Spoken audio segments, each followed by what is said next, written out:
morning, ladies and gentlemen. I'm meadsy69. Welcome back to the channel. Today we will take a look at this old beauty right here, the T110E5. Now this tank was one of the best tier 10 tanks for a very long time. It was basically a heavium. It was a heavy with heavy armor, but with good DPM and very good speed. Now Wargaming have obviously changed the tank. They've changed it over the years. Back before, it used to have a massive hatch on top that was really weak, kind of like this one, and that's what made the tank I mean, people used to always aim at the hatch, and you used to be able to get like troll bounces, and sort of, because people were only aiming for the hatch, if you sort of wiggled backwards and forwards, you used to be able to sort of get misses. People shoot and they miss. Obviously when Wargaming removed that hatch, it did make the tank much better, in my opinion, and it was a very popular tank, and it still is a popular tank. But Wargaming nerfed it. They nerfed it down to the ground, and it's very frustrating, just because, just like the FV215B, Wargaming gave it more consumables. So they gave it reactive armor, they gave it the extra speed boost, and of course the provisions, they gave it the sandbags as well. Now I used to run this with sandbags, but since now Wargaming have nerfed the DPM, I think they've nerfed the traverse and stuff as well. It's really not as good as it was, and it's a shame, because Wargaming are giving it this consumables, and instead of nerfing the consumables, they nerfed the tank instead, and they actually even nerfed the consumable, the speed boost consumable as well. So let's just take a look at the stats of the E5. Now the DPM is 2300, nowhere near as good as some of the other tanks out there that you can play. I mean, you can play the WZ113. I mean, you've got the Concept 1B now, that's super strong. You've got the Yo. There is plenty of quick tanks out there in tier 10 that you would rather play now rather than the E5. So the turret armor is only 203 millimeters. There are a lot of weak points on the turret of the E5, and the hull is 254. So yes, the armor can work, especially when you're in a hold down position and you're sort of angling correctly. You can get the bounces, even though the turret's not super strong, but when you are in a hold down position, it is still a very difficult pen. So yeah, sorry, the DPM is not 2000. The hit points is 2300, and the DPM is 2500, or almost 2600. My apologies. So yeah, even at 2500, it's still good DPM for a heavy, but when you've got tanks like the WZ113, it's yeah, the DPM is not as good as it once was, and the reload is 9.26. Now the penetration is decent enough at 258, and your heat is 340, so I think you've got more than enough pen there, especially on your heat. So I run it with the rammer, so just to up your DPM a bit more. Your alpha is 400 and on your AP, 340 on your heat, and 515 on your HG. Aim time at 3.0, not too bad for a heavy, if I'm honest, and dispersion 0.317, again not too bad for a heavy, and it does have 8 degrees of gun depression with 37 kilometers per hour speed. So yeah, like, I've played the tank a lot. I've played the tank a lot over the years, before they changed it, before they sort of removed the hatch, and after they removed the hatch. Obviously I like the Rebel camo. I think the camo looks fantastic. I do think it looks like a fantastic tank.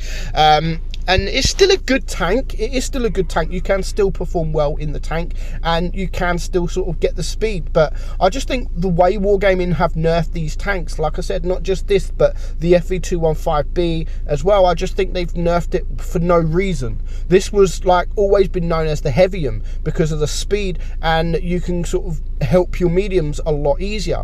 Now I've definitely looking at my playstyle in the tank, how it used to be, I used to play it like a medium. I used to go to support my medium tanks because, of course, medium tanks, they struggle to penetrate this more than heavy tanks will, and you had that speed to get to the medium tanks quick enough. But of course, now they've nerfed all that. It takes you a lot longer to get to the medium tanks. So now I honestly play it like a heavy. I don't really play it like a medium no more. I play it like a heavy. I don't really support my mediums. I'm there supporting my heavy tanks, and that's how I've changed how I play this tank, because of the speed and because of the DPM as well. You don't have the DPM that you used to be able to deal with the mediums. Of course, you can still do that. You still have good enough speed, and of course you still have the speed boost that helps the speed obviously a bit more. But yeah, you can see here we're not really bouncing anything. We've lost nearly all of our hit points, and we haven't bounced a single thing. Of course, yes, it is the Tiger that is the Jaegeru that is shooting us, and of course we did get shot from the E100 as well. So now I know that the Jaegeru is up there. I want to get a shot into him, and we do finally manage to get a bounce from this guy. So now he is a one shot. There goes the Leopard. We're drawing on tanks at the moment, and of course I want to take him out, but by the time I get there now, he's going to be reloaded. So I'm going to ignore him for now and go for the E100, because I've got a couple other guys that is of course is shooting that E100, but I don't want to get shot just for the fun of it. So we're just going to wait for him to turn, and we're going to get another shot into him, and our guys is dealing with the Jaegeru, and there goes the Jaegeru. So now I am going to hit just one more shot into this E100, and that is the kill for me. So we've still managed to pump up sort of 2.8k damage, nothing special at all. It's not, I mean, 2.8k isn't special at all in tier 10, and we've only bounced that one shot from the Jaegeru. But what's your guys' opinion on the E5? I mean, I still like it. I still think it's a decent tank, but going from being a brilliant tank to a decent tank, for me, is a big step. Now, you used to see these tanks in tournaments, of course. Now you don't. I don't run the reactive armor. I mean, you can run the reactive armor. I mean, people do run the reactive armor more in tournaments than they do in normal mode anyway. But yeah, I've never run the reactive armor on it. I sort of prefer what I've got, the setup that I've got, and it still kind of works. So we still managed to get 3.5k damage there, and you can see not many people are performing well in the tank. That was enough for a first class. I mean, first class, and we didn't really do too much, to be honest. We let's have a look at what we actually did.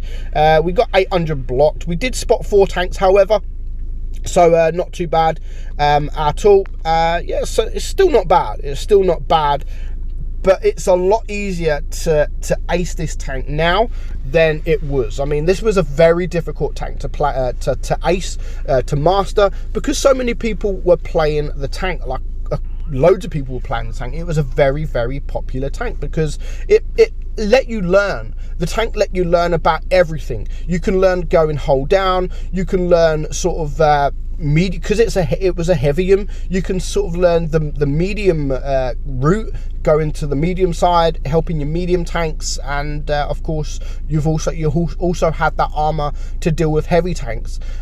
You had the gun depression, so you could go hold down. It was an all-round just brilliant tank. It was a fantastic tank, and the speed and the DPM is basically what made the tank how it is. But when Wargaming nerfed what the tank was all about, then it doesn't really have too much going for it now, especially when you do have other tanks out there that do perform better, that's pretty much quicker, that's got better armor and got better DPM. So so yeah, it's still a tank worth grinding. Don't get me wrong, it is still a tank worth grinding because it is still a fun tank. If you've never played the tank, you will have fun in the tank because you can still do all of those things, but just not as good as you used to be able to do it. Those of you that have played the tank, are you disappointed in the tank now? Are you disappointed? I mean, here we've only just managed to block that one shot there from the waffle.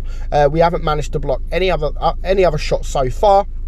And that's the thing for me now. Like, that's something that I've noticed, that it is a lot harder to get these block damage, and you take longer to get to the position. And that's what I used to love about the E5, is getting to the positions very, very quickly, because you had the speed and you had that speed boost to get into the position before any other heavy on the enemy team.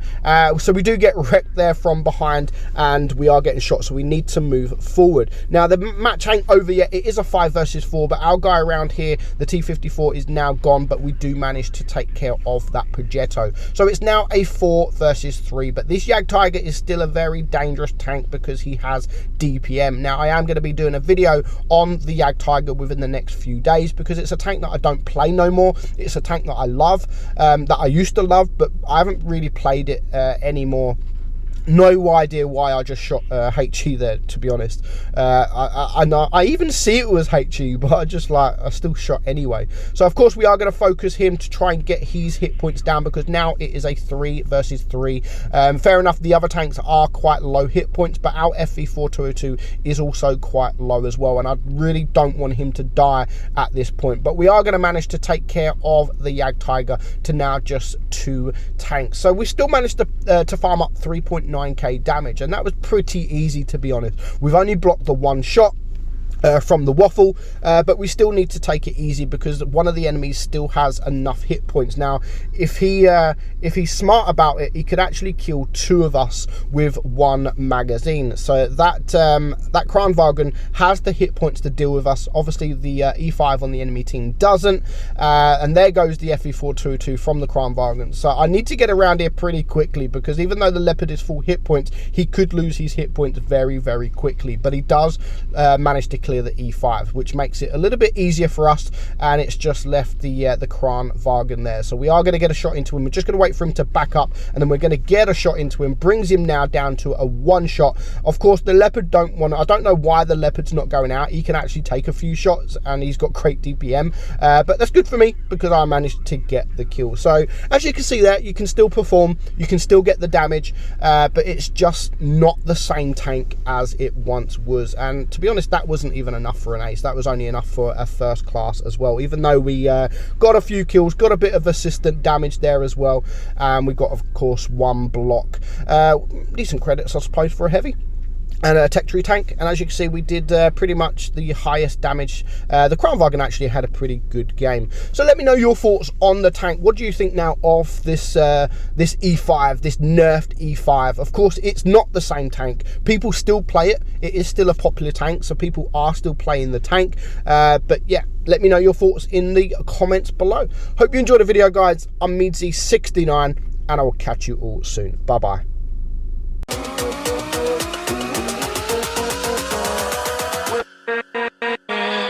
With